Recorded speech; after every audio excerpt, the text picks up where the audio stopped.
Hi, welcome to The Sacred Journey. The Sacred Journey is the program that reminds you that life is a wonderful adventure and each and every experience we have is a unique and perfect opportunity for learning. I'm Joyce St. Germaine, and tonight's show is Gong Medicine. And there will be some other instruments and sounds besides the gong, but the gong will be the star of the show, so to speak. There'll be times that you might just want to close your eyes and enjoy the energy and the vibration of the sound. Now, I am not a professional musician. I am not a musician at all, but I do a lot of energy work, and I work a lot with rhythm and vibration. Sound, as we remember from probably 7th grade science, sound travels along waves.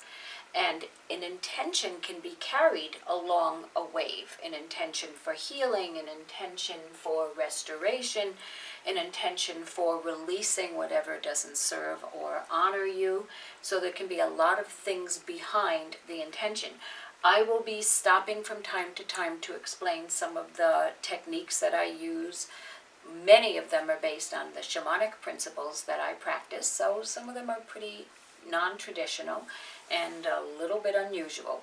I have a little corner set in my workspace, and it may not be ideal for sound because it's small and my gongs are pretty close to the wall, but I find that it is quite successful for the things that we do here. So, as I said, some of it will be just sound for you to enjoy, and some of it I'll be doing some explanation. One of the first things that I do, and I do often, is that I gong to help people release whatever they're holding on to. It doesn't matter if they know or understand or can consciously and rationally identify, well, this isn't serving me or honoring me. I'm holding on to grief. I'm holding on to anger. I'm holding on to fear or frustration. Sometimes it is that simple that they know exactly what they're holding on to. And sometimes they say, I don't know what it is. I feel heavy. I feel weighted. I feel bogged down. Now, in shamanic principles, time travels backwards when you gong backwards. It's a way to release things, it's a way to banish things, and it's a way to travel back in time. So if I'm helping someone to release something, I will gong counterclockwise.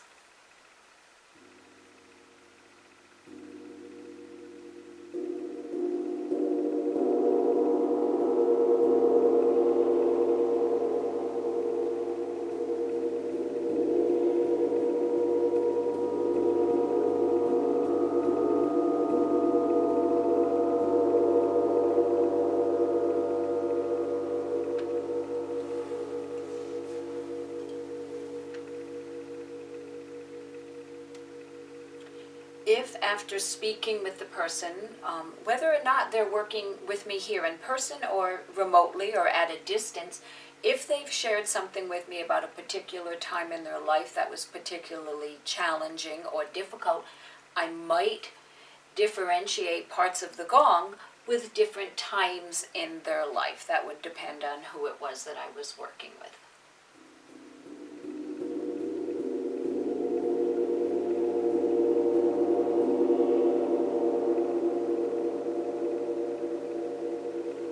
I would establish this as birth, going back in time. No, excuse me, I'll correct myself. This is the present moment, going back and coming back to birth again. So if they said their time between birth and 3 was most difficult, and they were 30 now, I would assume that 1/10 of their time travel would be the most difficult.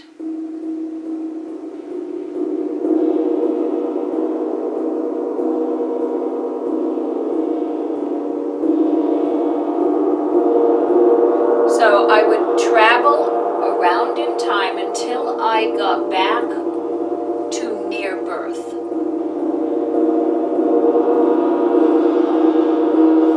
And I would either use a softer gong, something a little more firm,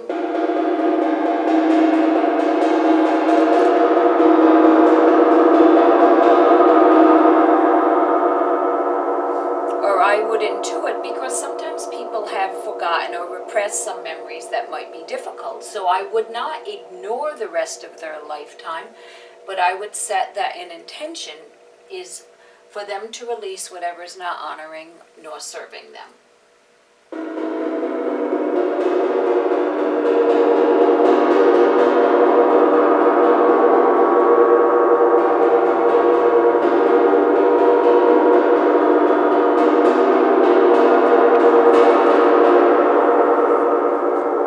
I get the sense that a certain time feels to be more difficult or heavier, I might go right back to that time and just work it a little bit more.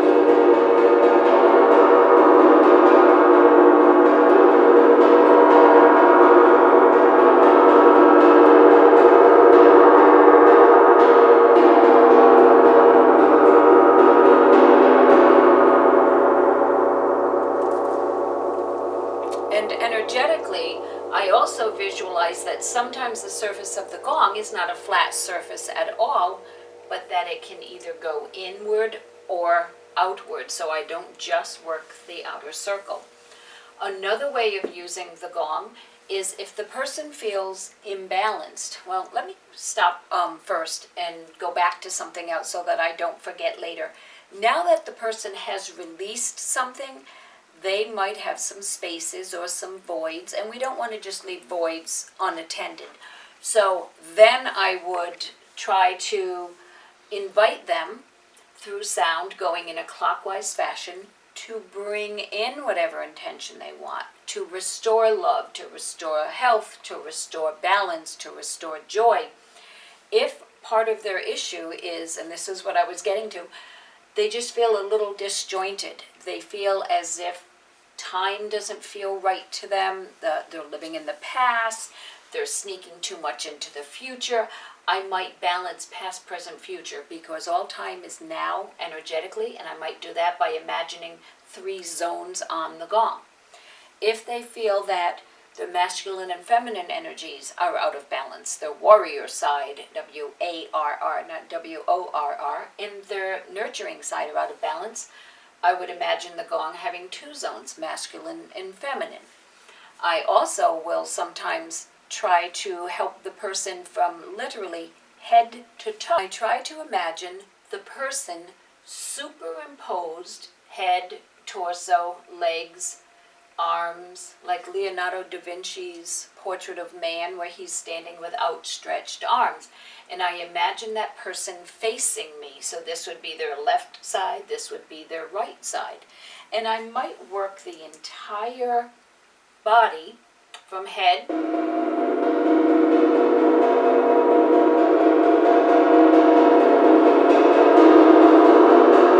down the neck, torso,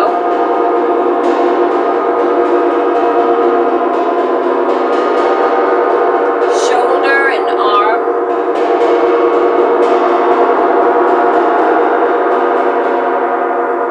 going to the right shoulder and arm, down to the fingertips.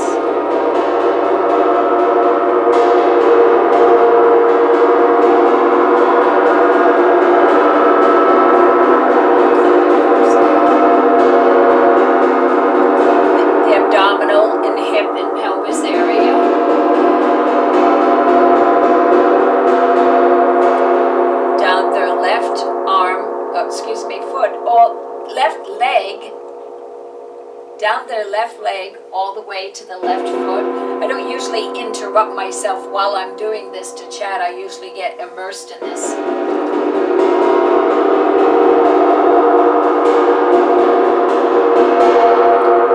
Left leg down to the foot and toes.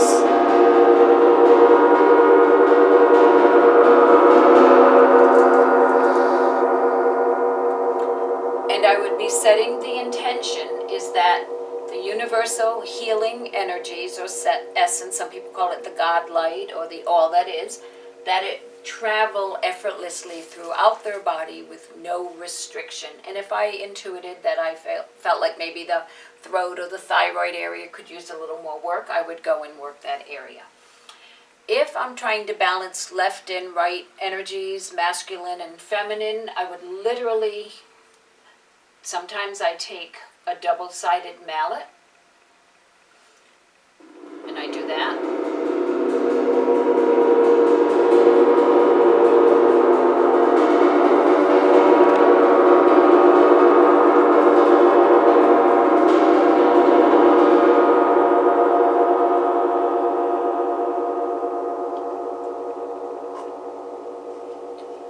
Or if I were working specific chakras, depending on the amount of impact, the amount of vibration that I wanted, I would use either a firm mallet or something a little softer.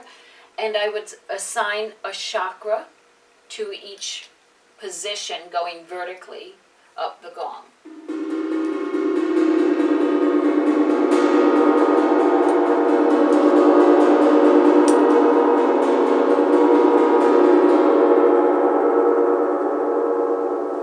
That would be the root chakra or the base chakra.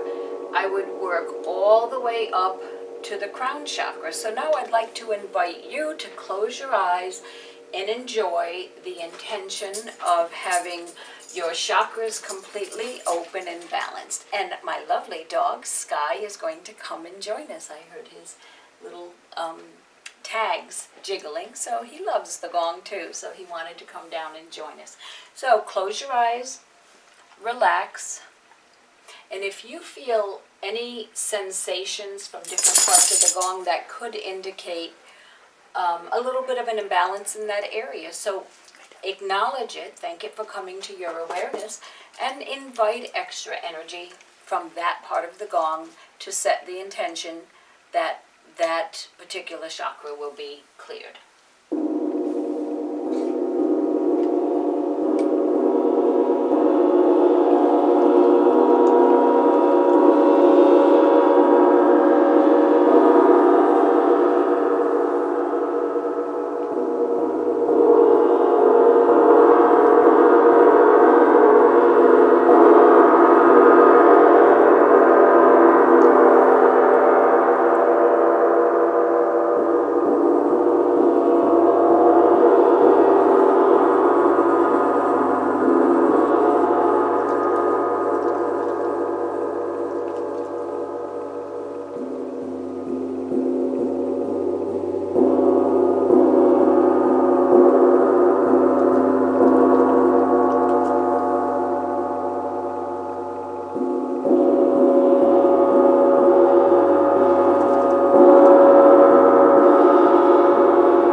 Might have noticed some subtle sensations or a general overall feeling of well-being. Sometimes when I just